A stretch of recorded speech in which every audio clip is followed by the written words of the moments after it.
In the previous video, we looked at what a cache is and several open source libraries to handle it. In this video, we're going to take a look at what's the on-demand request design in apps and how to integrate the new design in our app to make requests to the API on demand. Let's start talking about the on-demand request design. Normally, when we make a request to an API to get data about something, the API has a parameter to indicate the number of elements we want to get for the query in case of existing several other courses. It's because it would be very inefficient to make the request, get all the results, and keep it in memory. This can have a trouble with the memory. Normally, we have seen in apps like Facebook, Twitter, that once we reach the end of all the cells, an activity indicator in response makes a new request to load the rest of the data to some API. And it's exactly the on-demand request design. We only load a number of elements that the user needs, and in case more is needed, we request it. The API we are consuming has two parameters to specify in the query: the numbers of elements per page and the page we want to get. Let's start by adding these fields to the two methods we are using to get the initial images and to find images in the API. Similar is the case of the other method. We are going to add two new global variables to keep index for each query every time we make a new request. Every time we make a request, we are going to increment it, and in case we fail the request, decrement it to keep the value updated. In this way, we keep the responsibility of managing this to the class request manager. It could be done in either way, it's just a solution. Let's update the two methods, incrementing and decrementing the two variables. And in the initializer, we're going to set the initial values for two variables to 0.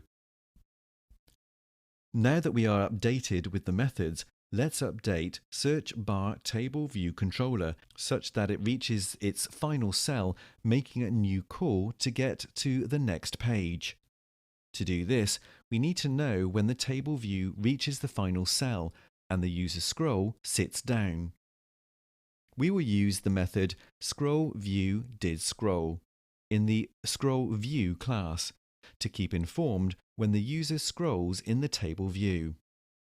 Let's put the snippet.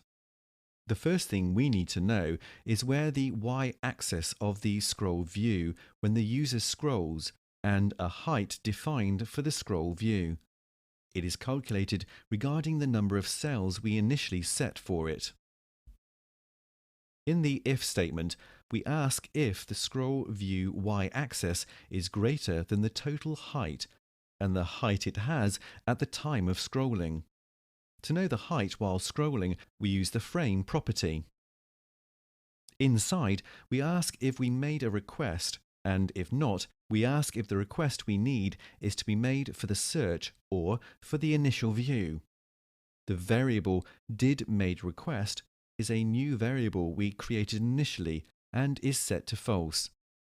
Every time we make a request, we set it to true, and when the request is finished, we set it to false again.